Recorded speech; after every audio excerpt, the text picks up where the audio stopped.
Well, first and foremost, I want to give all praises, honor, and glory to Yahawah, Bahashem, YAHAWASHI, Bahashem, Rachaha Kodash, and double honor to the apostles and elders of Great Millstone. Peace, salutations, and blessings to the house of David, which is the elect, starting with the 144,000 of prophets and the rest of the men, women, and children that listen and learn, staying in the Holy Spirit, and keeping the faith of Yahawashai day in and day out. So I just want to do a quick lesson, Lord willing, it be edifying unto the elect. Centered around the topic, as you see here, be ready for his coming. All right. The his is speaking about Yahawashai's second return, and being spiritually prepared for that. As a bride for the bridegroom. All right, making ourselves ready. All right, and the way that we make ourselves ready is by keeping our garments. All right, continuously watching. All right, staying diligent in the discipline of the wisdom of Yahawah Ba'Shem Yahushai. All right, denying the flesh. Okay, and conforming our minds to His perfect will. All right, through prayer. Through reading the scriptures. All right, fasting when need be. And ultimately, just watching for the signs. All right, which is why Yahawashai, gave the signs. That's why the disciples asked for what would be the sign of his coming. Let's get that real quick here in the book of Matthew 24, verse 3. It says, "And as he sat upon the Mount of Olives, the disciples came unto him privately, saying, Tell us, when shall these things be? And what shall be the sign of thy coming and the end of the world?" Okay, and that is us being at the last times, right? In these last days, the most important things to be watching for are the signs of his coming, which is synonymous with the end of this age. All right, because we know that Yahawashai is returning at the end of this world, which that word "world" in the Greek is eon. All right, this period of time, okay, to establish the kingdom of heaven. All right, and as it says in Matthew's the 13th chapter, let me pull that up real quick. Matthew 13.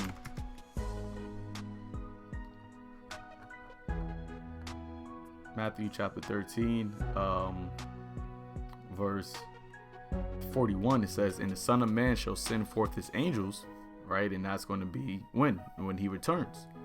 It says, "And they shall gather out of his kingdom all things that offend, and them which do iniquity." Okay, so Yahawashai, when he is coming as the King of righteousness, he is coming to establish a righteous kingdom on the earth. And he is not going to allow wickedness, which or iniquity, which is sin, which is transgression against the law, to be something that is freely done as it is done in this age. All right, under the power of the wicked. All right, under the children of wickedness who comes in the power of Satan. You see, as it says, he's going to send forth his angels, right, his army, his messengers, and they shall gather out of his kingdom all things that offend, and them which do iniquity, and shall cast them into the furnace of fire, and there shall be wailing and gnashing of teeth. Okay, and that furnace of fire is what? The lake of fire, which is the second death, which Babylon the Great, America, will be turned into. Okay, this place that we're in at this moment, right, is considered the lake of fire. I mean, Salakia is considered the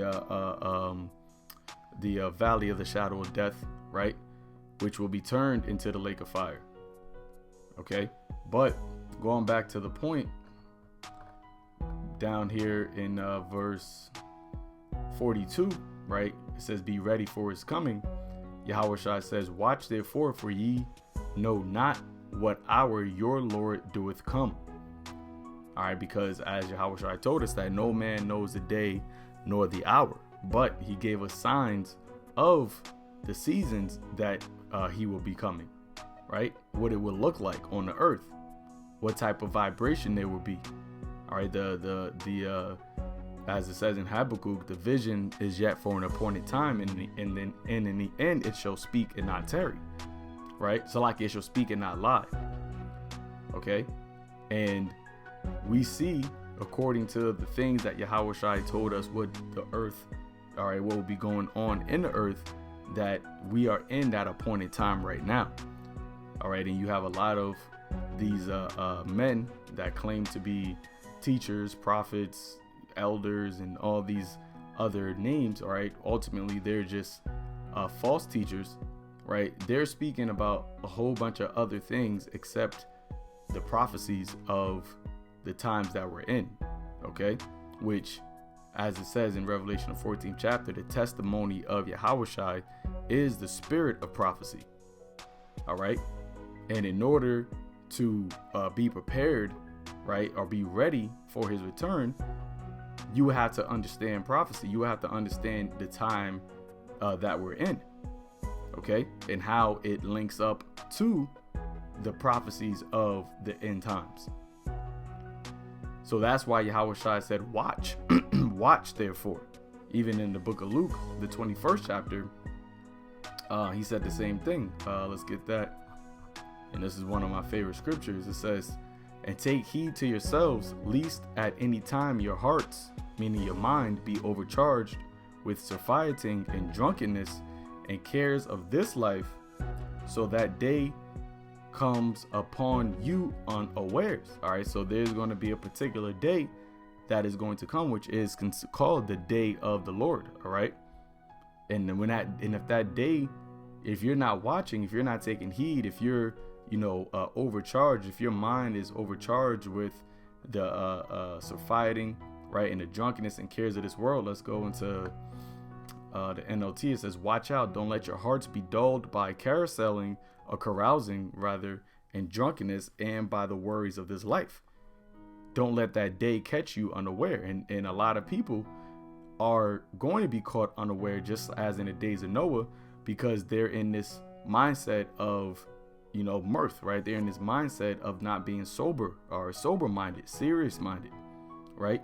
They're drunk off of the ways of this world, which, as Paul said, the ways and the fashions of this world are fading away. All of this here is temporary. Our lives right now, as it says in Ecclesiastes, what is the duty of man? To fear God and keep his commandments. You see, because we all are going to have to give an account, all right, for everything that we have done in our body, whether it be good or evil. Okay, and YAHAWASHI, he is coming to judge righteously. He's coming to judge based off of your faith and your works. All right, and not your works that you've done in this world. YAHAWASHI don't care about your CEO title, right? He doesn't care about your degrees that you have. He doesn't care about how big your house is, how much stocks you got, none of that. All right, he's coming to judge according to the spirit. So this is why you want to be ready, okay, and you want to be prepared while you have time too, while you still have breath in your nostrils. Okay, you want to be as ready as possible, so that you can be found worthy. Let's read on. It says, for as a snare it shall come upon all them that dwell on the face of the whole earth. That's right, because everybody is so, especially nowadays, with the stresses of living, right, the anxieties of living. That's why it says the cares of this life. All right, everybody is so caught up and consumed in their day-to-day stress and their day-to-day struggle, right, or their day-to-day wine of this world, okay, for lack of a better word, the drunkenness of this world, that they're not thinking, or they're not seeing all of the signs that are all around them that is showing you that this age is about to end, that we're at the end of this age, that we're at the time period where the Lord is about to judge you based off of how you have been conducting yourself, all right, based off of whether or not you have repented, based off of whether or not you have believed the gospel, right? Have you have believed in his Father through him, all right? The names of Yahawah and YAHAWASHI, you see, and all of the hell that is about to hit this place. All of those things are right in front of you. All of the signals are right in front of you, but it's going to be a snare because, once again, people are unaware, right? Verse 36 says, watch. It goes that word again. Watch ye therefore and pray always, that ye may be accounted worthy to escape all of these things that shall come to pass, and to stand before the Son of Man. All right. And what are all these things that he spoke about? When you read up, it tells you, right? Man's heart fell in him for fear. What else you got?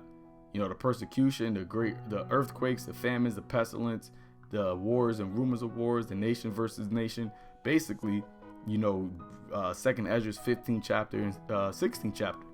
All right, the beginning of sorrows. All of these things we're supposed to be watching for, and because when you are watching for these things, then you will understand it is time to make yourself, you know, to be ready for these things. Okay, and once again, being ready is not speaking about something carnally, but rather spiritually. Okay, so let's go back to Matthew 24 verse 43. It says, but know this, that if the good man of the house had known in what watch the thief would come, because Yahawashi likens his return as a thief coming. Okay, and when a thief comes, you don't know that the thief is coming, right? You don't see the thief. If a thief comes and you're not paying attention, if you're not ready for it, then that thief will come and break into your house and do what he does without you even knowing that he came. Right? It says, and if the good man of the house had known in what watch the thief would come, he would have watched and would not have suffered his house to be broken up. You see, in that house, it's not speaking about your physical house, you know, like your place where you sleep at, but it's speaking about you. Okay, your body is the house. All right, of your house of for what? For your spirit. So all of these things that is coming, because the return of Yahawashi is wrath. Okay, is vengeance upon the ungodly. All right, and salvation for the godly. It's a twofold return, to judge the wicked and to give the reward of salvation unto the righteous, to the ones that were ready, to the wise virgins and to the foolish virgins. All right, to the ones who had a garment and for the ones who did not have a garment. So it says, if the good man of the house had known in what watch the thief would come, he would have watched. You see? So it is important. It's an imperative thing for us as believers to watch. And how do we watch? We watch by watching what is going on in the world, right? The signs that the Lord gave us and seeing them manifest in the world, because as it says in 2nd Ezra, the 9th chapter, the end, you know what? Let me pull that up real quick. 2nd Ezra 9, verse 5, it says, for like as all that is made in the world hath a beginning and an end, and the end is manifest, right? The word manifest is to what? Is revealed or made known. So the end is manifest, it's made known. How is it made known? By the signs. Even so, the times also of the highest have plain beginnings in wonders and powerful works, and endings in effects and signs. See, that is why the Lord gave the visions to the prophets of old, for them to write down. And those visions were the visions of the future, right? Things that were going to be done in the past, done in the future. Even as the Yahawashi told John, write these things, for they must shortly come to pass. So the endings is in effects and signs, and those signs are for us to know the seasons that we're in. Okay, so that we can be ready. It's just like if you let's say, for example, you're looking out your window to see the weather. Today, you know, it's really rainy. You're going to go outside. You know, you're going out. You have to go outside. So you look out your window so you can be ready or prepared for the weather that you're going to be in. Okay. And poetically, windows in the scriptures is likened unto looking out, you know, into the future. That's why it says in Ecclesiastes that the windows, the keepers of the house are tremble, and those that look out the window be tremble, something to that effect. You know, it's in Ecclesiastes, the 12th chapter. But us, you know, when you're looking out the window, for example, when you're going to go out, you're looking to see what you're about to get into, what type of weather you're about to get into.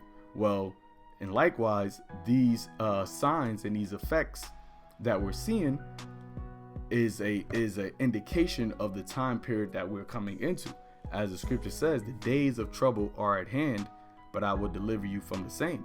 Also, Paul spoke about in the end, right? Let's pull that up. Perilous. I believe it's in 2 Timothy 3 verse 1. This know also that in the last days perilous times shall come. Okay, let's go into that word perilous. All right, perilous goes into what? Hard to do, troublesome, hard to bear, dangerous. All right, that's why we are constantly warning about the MOTB, because that's going to be a troubling time. That's going to be a hard to do time, and the only ones that are going to endure that are the elect, the ones that have been watching, so that they could be ready for it. Right, the hour of temptation, which is that time period of not being able to buy or sell unless you have the charagma. Right, the famines, right, the pestilences. Okay, the civil unrest. You see, the sword. All of these things are the natural disasters. All of these things are taking place, and they're going to amplify as we get closer and closer to the end. But if you're not aware of it, if you're not ready for it, then what is going to happen? You're going to become unstable, and when you become unstable, you become what? Fearful, and when you become fearful, you end up making the wrong moves or the wrong decision, because now you're looking to try to save your life, because you don't have that trust in that, or that confidence in YAHAWASHI to save you, to deliver you, because you wasn't ready for that. You didn't spiritually prepare for that time. You see, and now your house, meaning you, is broken up, because you didn't put your faith in the fear of the Lord, and now your fears are coming upon you. Okay, this is the book of Ecclesiasticus, or Sirach, chapter 27, verse 4. It's verse 3. Unless a man hold himself diligently in the fear of the Lord. Now remember, the fear of the Lord is the beginning of wisdom, right? And as it says in Isaiah, wisdom, knowledge, and understanding shall be the stability of our time. So you have to diligently hold yourself in the fear of the Lord, which gives you the wisdom so that you can be stable. But if you don't, it says his house shall soon be overthrown. And once again, that house is not talking about your real estate. Okay, it's talking about you, your body, your soul, your being is going to be overthrown in the various different calamities and tribulations that is coming upon the earth. And ultimately, if you end up in that position, right, as it says in Jeremiah the 15th chapter, you don't have a covering, such as are for death to death, such as are for the sword to the sword, captivity to captivity, famine unto famine. You see, and all of those ways are the sore destructions of YAHAWASHI, and that's before, right, the final judgment, which will be the second death. Okay, you got a lot of people, right, these false teachers speaking about hell and some place that you go after death. But what about right now? Why are you alive? Why are they not forewarning you of the things to come that are right now happening while you are alive. They're talking about something that comes after death, right? And they're not even bringing that out the correct way. All right, speaking about some judgment that happens after death, well, what about all of the judgments that's going to happen before death? That's what you should be warning about. That's what you should want to that should be your focal point on trying to escape. You see? And ultimately, escaping those things is the way to escape the final judgment, which is death.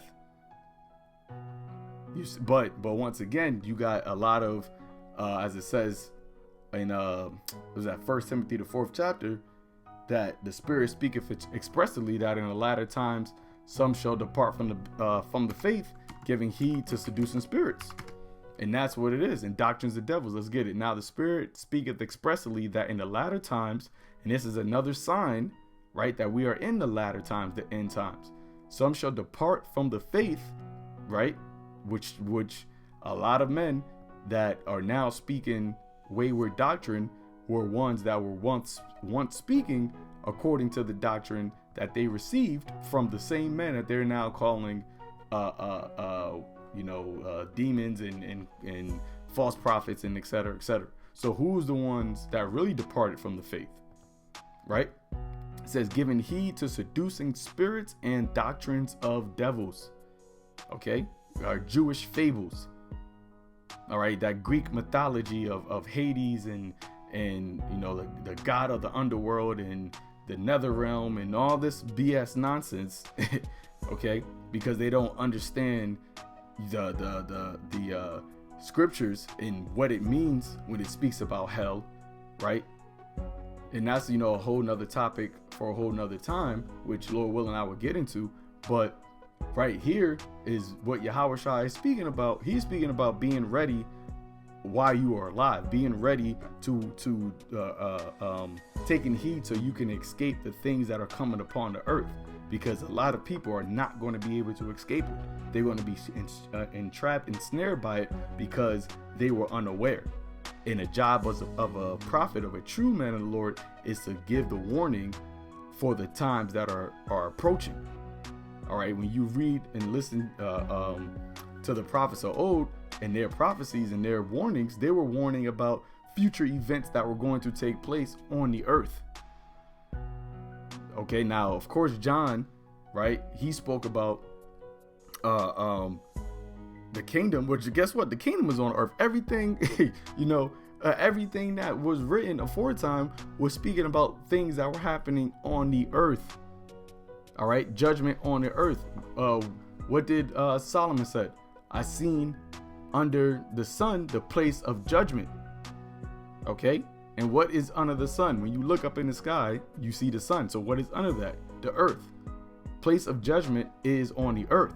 That's why it says in 1 Peter that the earth and the elements thereof shall melt up.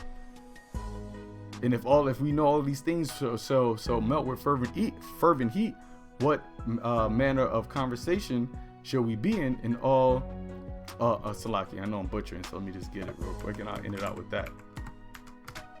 2 Peter, actually.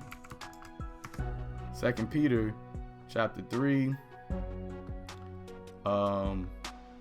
verse 10, and it's the NLT. It says, but the day of the Lord will come unexpectedly as a thief, right? Then the heavens will pass away with a terrible noise, those nuclear missiles and the noise of the chariots, and the very elements themselves will disappear in fire because of the third woe and the fire of YAHAWASHI, and the judgment in the earth and everything on it will be found to deserve judgment. Since everything around us is going to be destroyed like this, what holy and godly lives should you live? Excuse me. It says, looking forward to the day of God and hurrying it along. On that day he will set the heavens on fire and the elements shall melt away in flames. You see? And when you read that in the NLT, it talks about the what manner of conversation. Let's get it. It loads up. All right. It says, seeing then that all these things shall be dissolved, what manner of persons ought ye to be in all holy conversation and godliness? Okay, meaning what? Being that good man that is watching. Okay, watching out for the signs and watching yourself, taking heed to yourselves, right? Examining yourselves so that you can be found worthy to escape these things. All right, so that's pretty much it. Lord willing, this was edifying to the elect, giving all praises to Yahawah, Ba'ashem Yahawashi, Ba'ashem Rakakwadash. Shalom.